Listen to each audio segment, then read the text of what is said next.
Okay, so there's a couple there as well. And what about MIL Standard 461 or DO 160? Matthew, Gilberto. Okay, Bose, Gilberto. All right, so we've got a mix of just about everybody. Good. What I'm going to talk about today is providing a customers, which we have recently. A number of them have requested the ability to do not just one standard, but multiple standards in one chamber. In the past, a lot of people will buy an EMC chamber, they'll buy a MIL standard chamber, they'll buy a CISPR 25 chamber or a reverb chamber. And in this case, we cannot include reverb into all the MIL standard DO 160 and EMC, but we have been able to provide a number of our customers with multifunction use chambers to test the standards like CISPR 16, CISPR 11, CISPR 14, 15, 22, all the ones that are CISPR, as well as IEC 61000-4-3 for immunity, MIL standard 461, DO 160. Excuse me. What I'm going to do is share my screen now. As soon as I figure out how, share screen. There we go. And see if I can pull up my. Can everyone see this?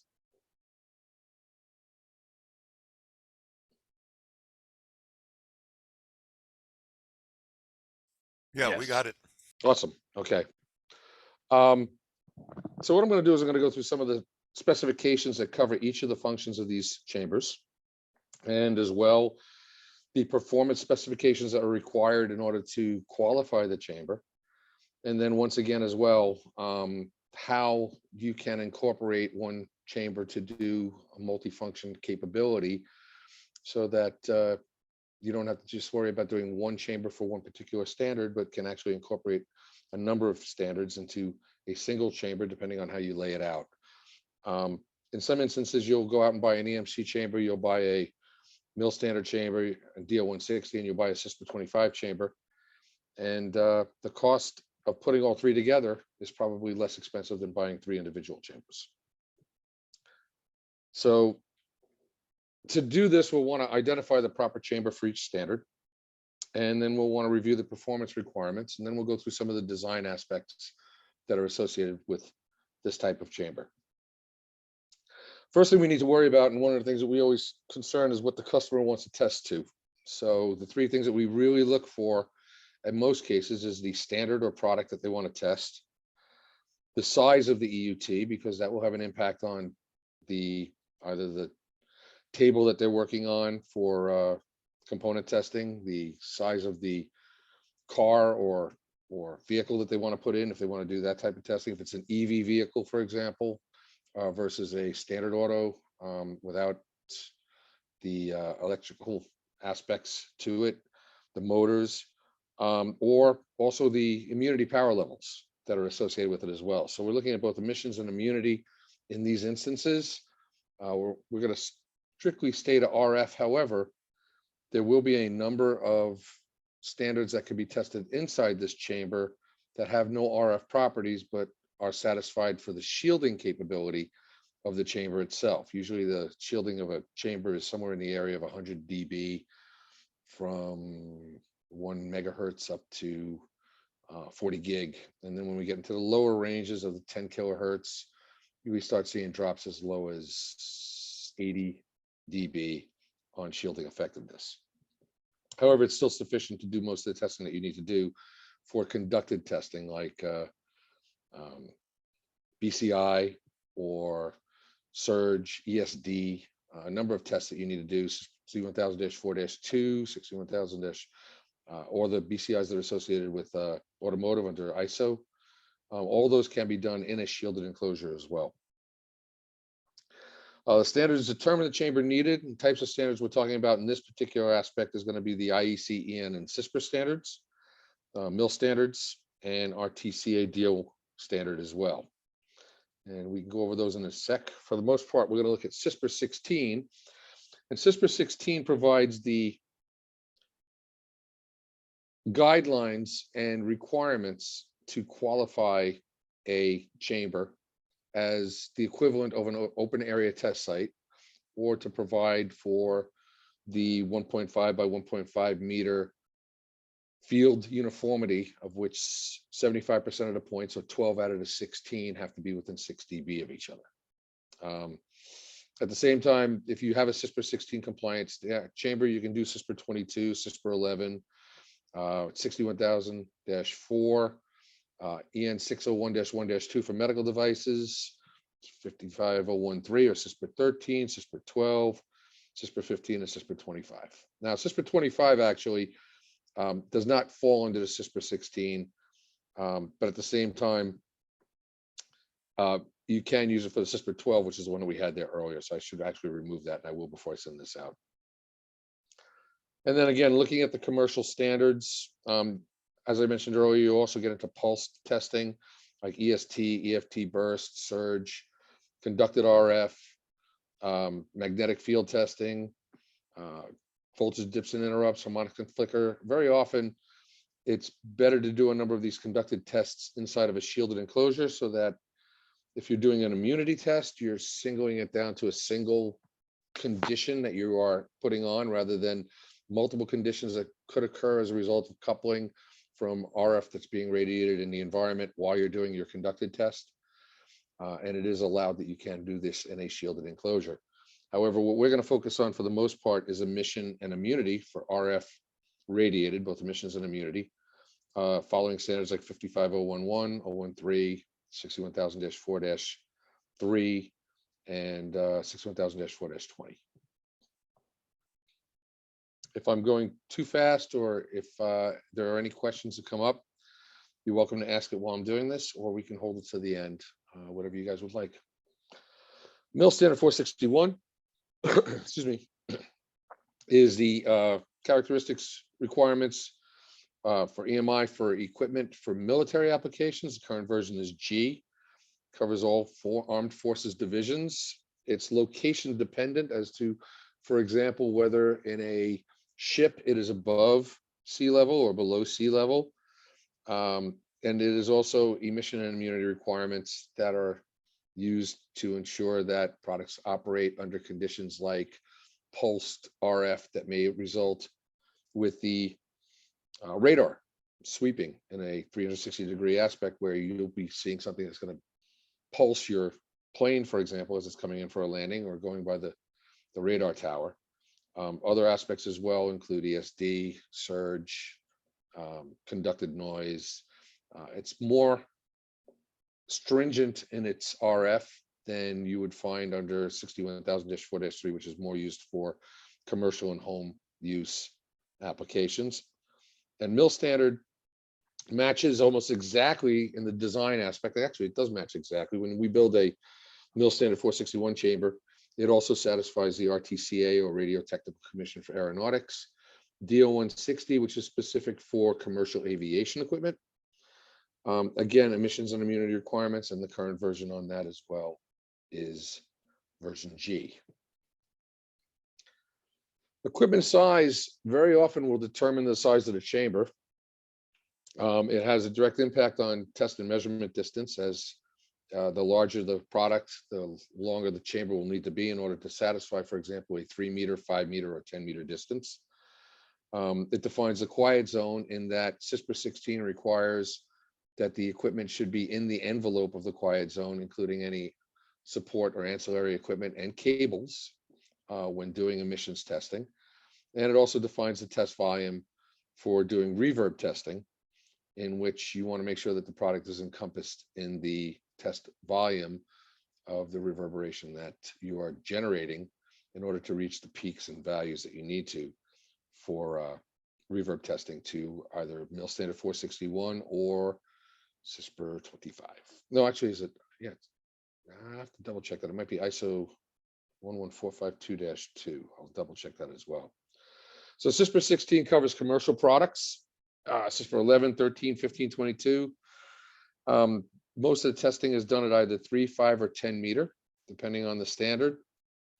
It incorporates a quiet zone that is both an NSA and a SVISWAR.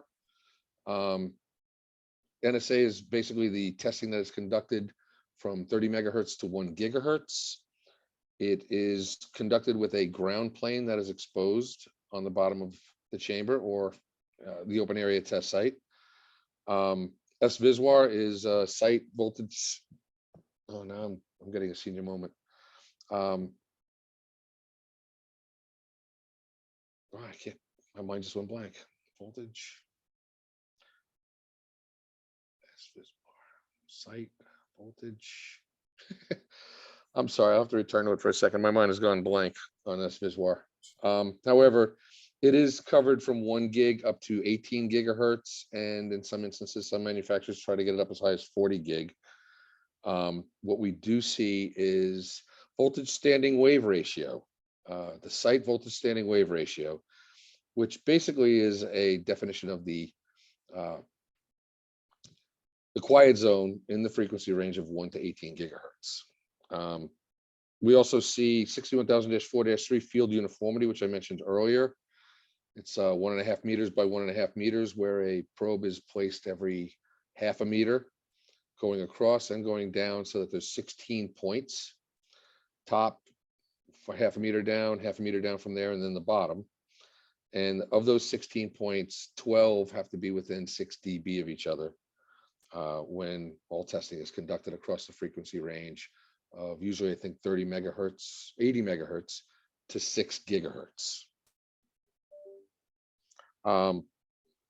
Most of the time, CISPR 16 requires fully wind walls and ceiling for ferrite. Actually, it does require it for ferrite, and it will allow for either specular region absorber for most of the 3 meter, 5 meter, and 10 meter chambers for EMC, or you can go with fully lined absorber.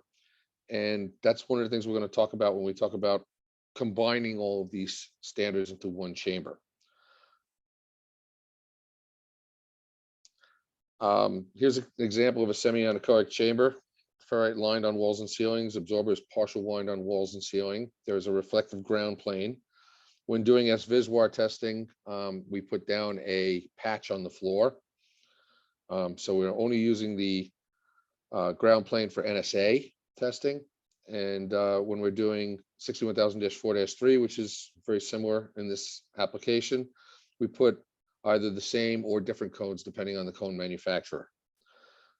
Testing for emissions is done at 3, 5, and 10 meter. And there's usually a raised floor associated with this chamber in order to allow for cabling, wires, and everything else to be placed under the ground plane and run under the ground plane to the equipment under test. It also allows for communication under the ground plane between the turntable, the mast, the controller, and any external electronic equipment that's controlling it as well. Here's an example of a layout for a semi-anechoic chamber again. This is a partial lined semi-anechoic chamber, which is basically covering the specular regions. What we're concerned about here is that from the equipment, any reflection that is off of the wall, ceiling, or even the back wall will basically be absorbed, and you're trying to get only the direct measurement off of the equipment without any reflective surfaces. The ferrite is used to absorb from 30 meg to 1 gig. It usually rounds out at least up to 1 gigahertz. Most absorber will only go down to about 750 megahertz and then can carry up as high as 40 gig or even 100 gig. So the semi-anechoic chamber is used for EMC testing for all the CISPR 16 standards and associated standards that cover under CISPR 16, as well as the IEEE 61000-4-3 standard for immunity, which is normally conducted in this type of environment. Here's an example of and please pardon the colors. These are not ones that we chose. This was actually chosen by the customer.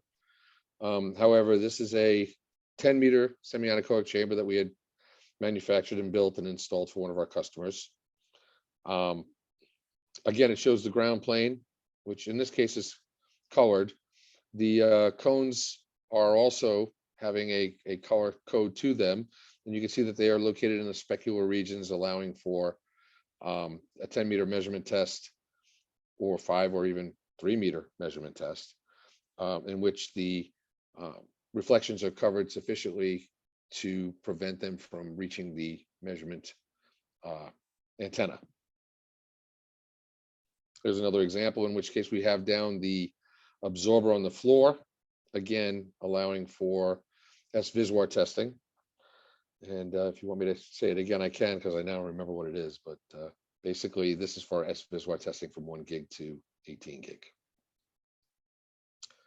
And then again, this is our NSA and SVISWAR quiet zone. It's a cylindrical application. Height is usually done at 1.5 and 2 meters. And this is the volume that the equipment needs to be contained in order to be tested to CISPR 16. And this test, I've gone in further detail in previous presentations, and they are available if you'd like a copy. I actually did one, I think, for this organization, so it should be there in the past 2 or 3 years, in which we went in and showed how all measurements are done for NSA testing.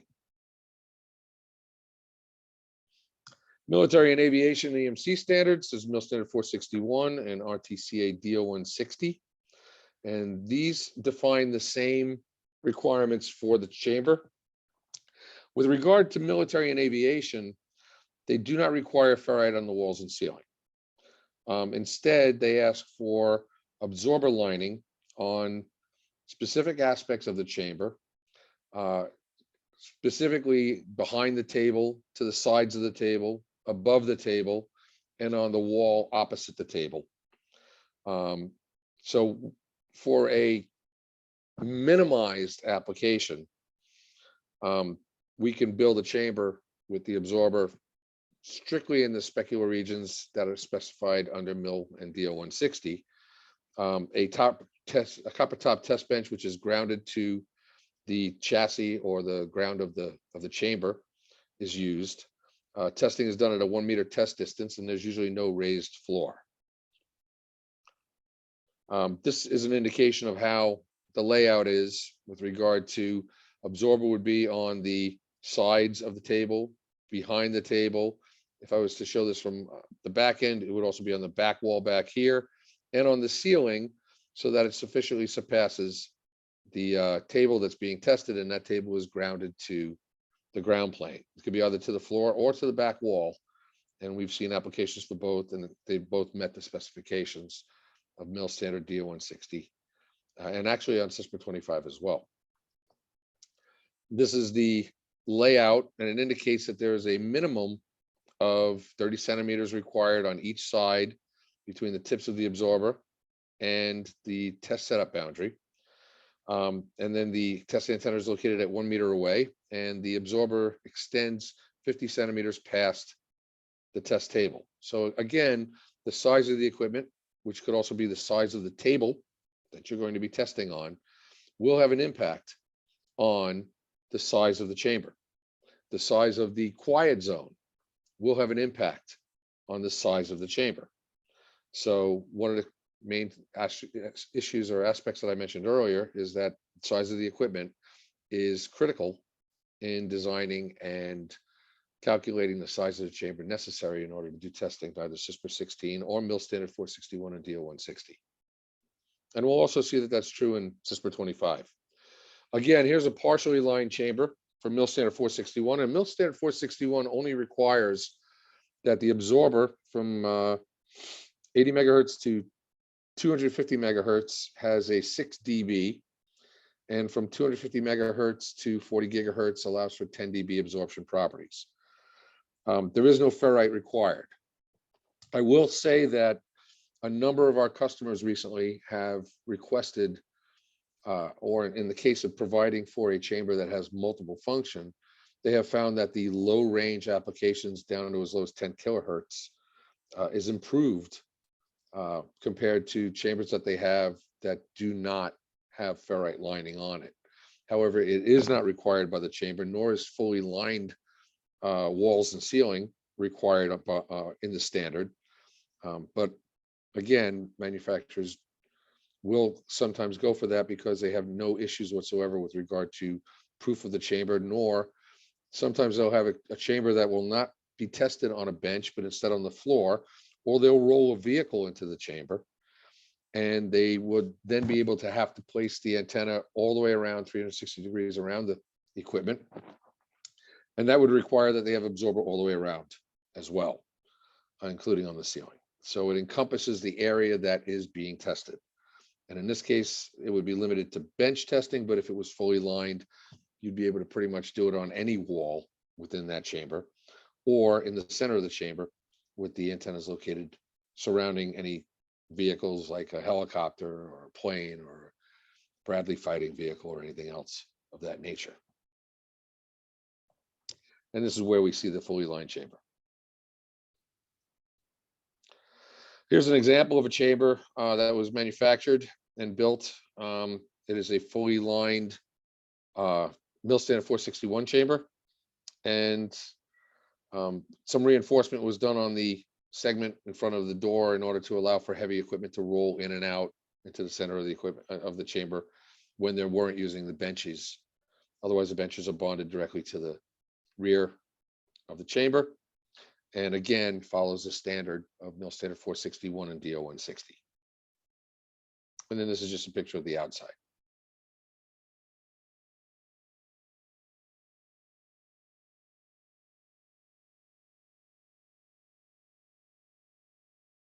I do see that there's a comment, and as soon as I'm done with this, I'll go back and take a look at it. I'd like to be able to answer any that have been added. So thank you. In this case, now I'm actually moving forward. So rather than try and go back with it, I'm going to move forward a little further. Again, this is an example of the test bench bonded to the back wall, providing sufficient space. And in many instances, this is not the preferred method that we follow. We instead like to use the strip lines that are associated with and specifically called out in a lot of the standards, showing a spacing between the minimum width of the ground plane and or grounding aspect and the separation between each strip which are detailed in the standard itself. And here's an example of that application where the ground is done to the table and they are of a certain distance in width and separation, which are within the specification of the standards. Automotive chambers are fully ferrite lined walls and ceiling, and absorber fully lined walls and ceiling. And it's these automotive chambers that are, for the most part, the precursors for providing MIL standard 461, DO 160, and EMC and CISPR 25 all in one chamber. It can be done by designing it accordingly. Again, you want the ferrite absorber on the walls. The ferrite fully has to line it in order to meet CISPR 16. The absorber has to be of a certain specification, which will also meet CISPR 16 for MIL standard 461 and DO 160. The ferrite on the walls adds to the performance of the chamber for MIL standard and DO 160. And both ferrite and absorber is required in order to meet the automotive chamber requirements. You'll get a 1 meter test distance similar to the MIL standard testing. You have a grounded ground plane or upper ground plane, which is also similar to MIL standard 461 and DO 160. The range in testing of automotive chambers is from 10 kilohertz to 18 gig, but the verification and certification of the chamber is only from testing from 150 kilohertz to 1 gig by the long wire method. This shows an indication of the spacing that is, again, minimal requirements when doing an automotive chamber for a full-sized auto. You want a meter clearance between the tips of the absorber. So again, the size of the equipment, the size of the product has an impact on the size of the chamber, in which you want to be able to provide a minimum aspect of spacings in order to satisfy the standards and at the same time encompass the size of the product that you want to test. This is a tabletop for component applications for automotive. And again, we're looking at fully lined walls and ceilings. We are looking at a ground plane on the bottom, and again, a grounded table of a height of 90 centimeters And again, a 1 meter measurement distance from the antenna to the cable, which is located in the test setup for automotive testing. Similarly, again, we've got ferrite on the walls, absorber on the walls, and on the ceilings.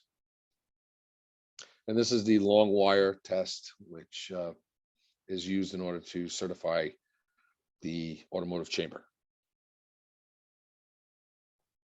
Reverb chambers, I've just included only to give an indication when building a reverb chamber of what the requirements are and what you might want to look at in order to specify the size of the chamber that you wish to provide, as well as the frequency range, the lowest usable frequency. All these are aspects of the physics that are associated with reverb chambers. They will not be able to incorporate a multi-use function chamber that will do both emissions immunity for all the other standards we've talked about, and as well do reverb. But I did want this information available to you in case you wanted to look at it or to act as an easy reference when doing this.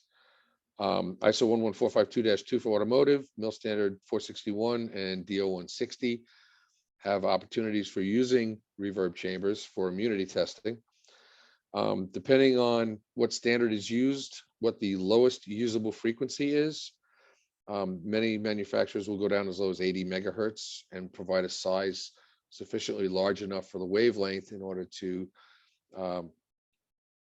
use the chamber at that lower frequency, the frequency range that they want to operate in, the test volume, and the maximum test voltage. And each of these has a impact on the design of the chamber. Lowest usable frequency will have an impact on the size of the chamber. At the higher the frequency, you can shrink the chamber smaller. The working volume is where the lowest usable frequency is validated. Then it's usually a, for example, it could be on the top of a table that is a 1 meter by 1 meter by 1 meter size. You can go with larger sizes. As you increase the working volume, again, you're usually increasing as well the size of the chamber. What modes you use to control the stir? There is a tuning mode where you're rotating in a step function to try and maximize the reflection that will provide you with the highest value that you can reach. Or you can have a continuous rotation of the stirrer and you vary the speed, and the variation of the speed will again have an impact on the amplitude of the signal that's being built in the working volume up to and as low as the lowest usable frequency of the chamber. So let's review the specs real quick for each of these standards. Quiet zone for the CISPR 16 from 30 megahertz to 1 gigahertz is a minimum of plus or minus 4 dB for normalized site attenuation. The site standing voltage standing wave ratio, or SVISWAR, for the chamber from 1 to 18 gigahertz is plus or minus 6 dB. And for IEC 61000-4-3, the field uniformity is 6 dB between 75% of the 16 points measured, or dropping the highest and lowest 4 and using the remaining 12 to show that the product is in compliance with field uniformity standard. Performance specs for MIL standard 461, as I mentioned earlier, is 80 meg to 250 megahertz, in which the absorption property of the absorber has to be 6 dB minimum, and then from 250 megahertz to 40 gig, a minimum of 10 dB. And that's specification can actually just be provided not under test, but from the data that is available from the manufacturer of the absorber itself. And again, performance specs for CISPR 25 is fully lined walls and ceilings of ferrite and absorber. And then you need to have the calibration certificate from 150 kilohertz to 1 gigahertz by the long wire method. And again, I had another presentation that I did for you guys a while back that went over calibration of a CISPR 25 chamber. That should also be available, in which 90% of the points meet the specifications as called out in the standard, and that are predefined as the ideal numbers that they should be tested to and should meet. So adding them all up, we've got CISPR 16 fully lined ferrite but partial absorber, MIL standard 461, no ferrite, but it is a good option to add. And again, partial or fully lined absorber. DO160 is the same as the MIL standard, and CISPR 25 is fully lined ferrite and fully lined absorber. So a fully lined ferrite, fully lined absorber chamber, which is all walls and ceiling, will meet CISPR 16, MIL standard 461, DO160, and CISPR 25. Then all we have to do is worry about how we lay out the chamber. Just as a quick point, historical RF standards for automotive prior to most of the electrical vehicles was CISPR 25 and CISPR 12. However, with the added electrical charging aspects, conducted and radiated emissions, the use in the home, CISPR 16, CISPR 22, IEC 61000-4-3 are now being applied as well. So having a automotive chamber that also is able to do EMC testing to CISPR 16 is a benefit for most manufacturers. Some of the things we worry about when we're doing the layout of a chamber is where the door is going to be located, where the filters are being located. We have to worry about bulkhead panels to allow for connection. This is an example of a chamber that was built that will do all of the standards that I mentioned earlier. We've got bulkhead panels here for doing standard emissions testing and immunity testing. We've got a MIL standard section that's going to be located over here with bulkhead panels for providing power and for doing MIL standard 461 testing. There's actually a bulkhead located in the back, which will allow the customer over in the back wall here to do ESD testing. And the quiet zone is located in this area right here. Looking at it from the inside, we have our power coming in. So we've got hatches available in order to make connections to the power. Usually there's power distribution boxes as well, so that we can take three-phase and break it out into either three-phase connection, single-phase connection. We've got 50 hertz connections that can come in. But basically, this is the emissions and immunity layout for CISPR 16 and IEC 61004-3, where the absorber is on the floor. In this case, this is for the SVISWAR, and this is for the immunity. The mass is located away from the 3-meter distance, because this is a 3-meter chamber that was built, from the turntable and the quiet zone. This hatch is located here to allow for excuse me, equipment to be placed under the ground plane, which can support the function of the turntable and can also support the equipment on the turntable, and yet can be routed up through the center of the turntable, allowing for the turntable to turn 360 degrees in both directions and still have the equipment under the ground plane so that it does not interfere with the measurements that are being taken on the EUT. Also, you'll find when we go in a little later on that there are pipe chases that can be placed under the floor as well, allowing you to go to different directions. This same setup, by removing the absorber, keeping the turntable in its place, and placing a table instead on the end, allows you now for, actually this is CISPR 16 as well, I'm sorry, this is another layout from another chamber, again allowing for hatches and locations around the edge. The next slide, I'm sorry, shows the MIL standard DO160 and CISPR 25 bench layout, where the absorber is removed from the floor. You have a ground plane now on the floor. The turntable remains in its place. You are able to place a table, which is then bonded to the back wall of the chamber. It can be placed at this location. It can be placed at this location over here. Oh, let me go back. It's not me to do that. Towards over here, or even on this side. However, keep in mind once again that the door is located at this location. But this is perfect for placing your antenna 1 meter away.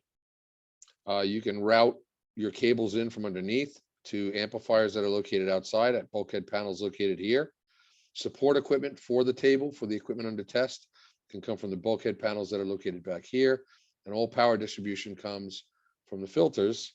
And again, those access hatches are provided to allow you to do wiring to the filtering coming in, or you can also have plugs located there, which will allow you to bring cables up to feed the listens that are on the tables.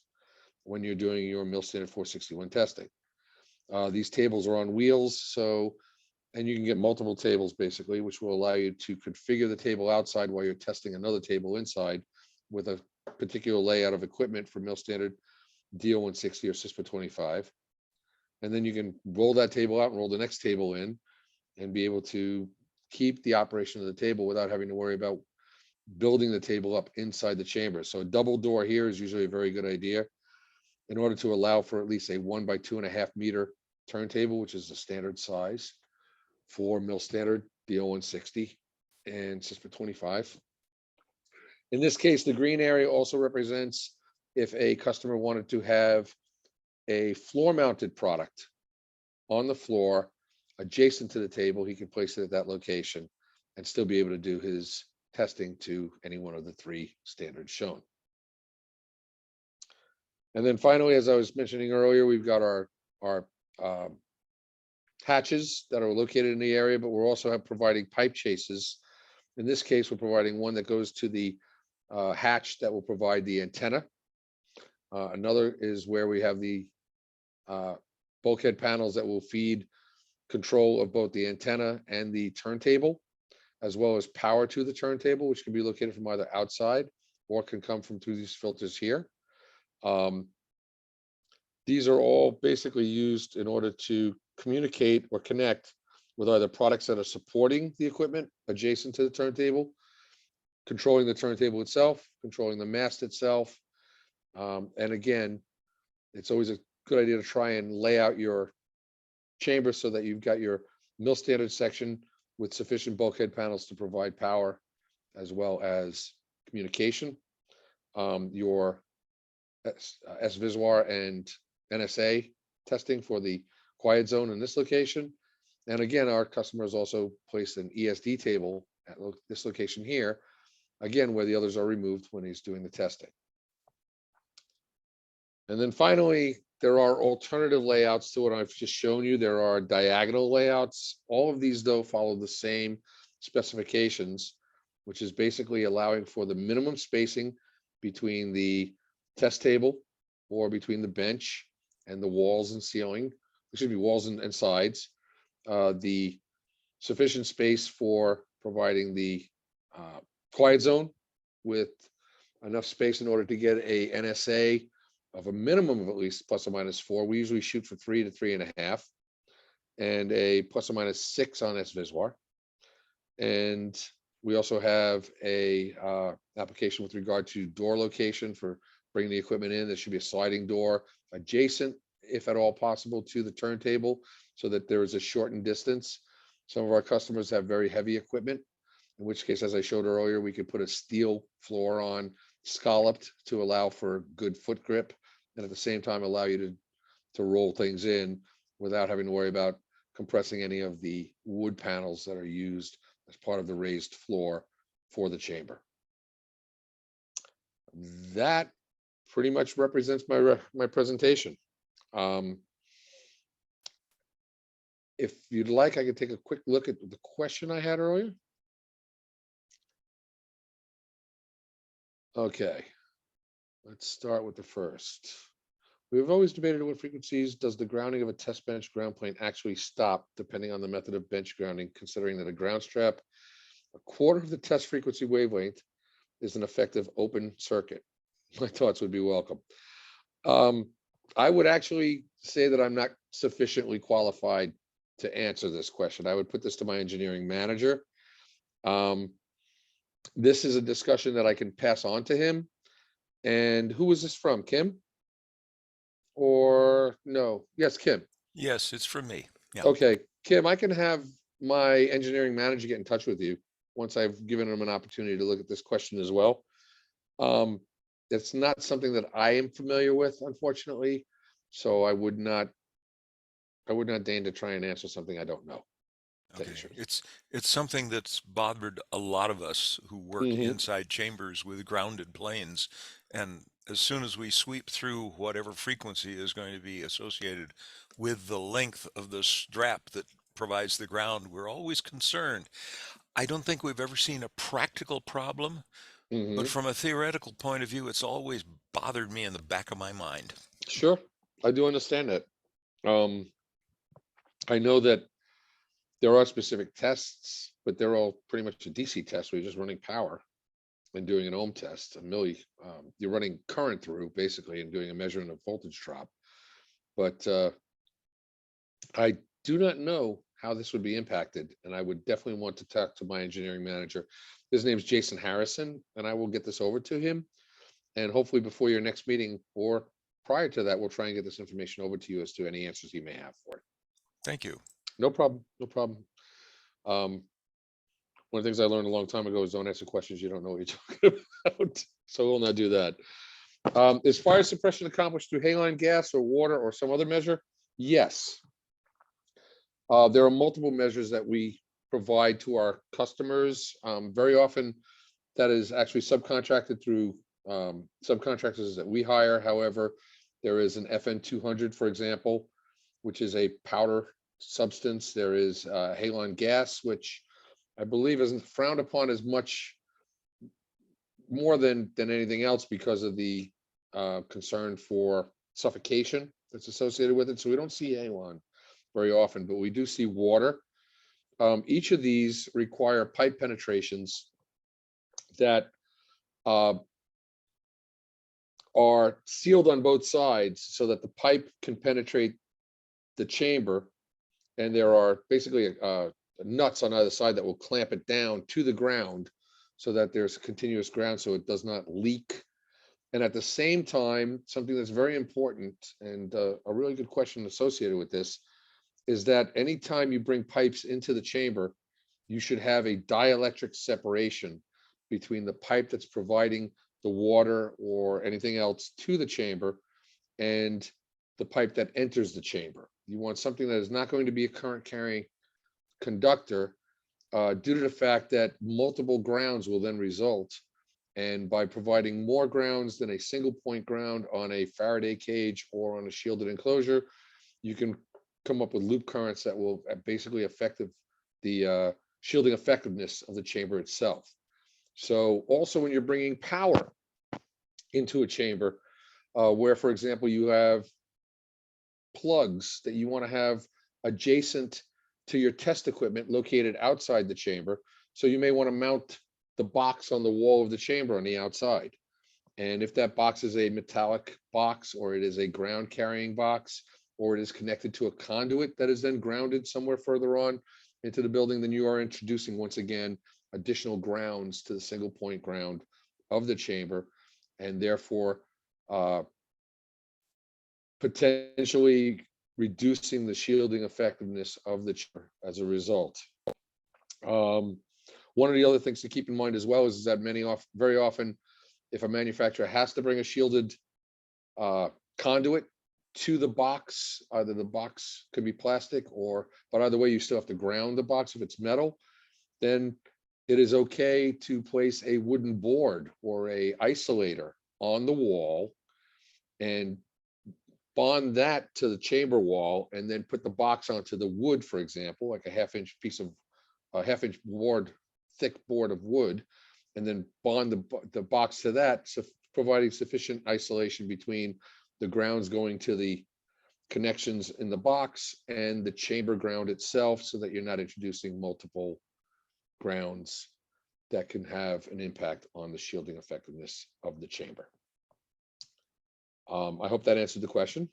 In addition, there's one other that says, do we get a PDH for attending this presentation? And that, again, is something I don't know.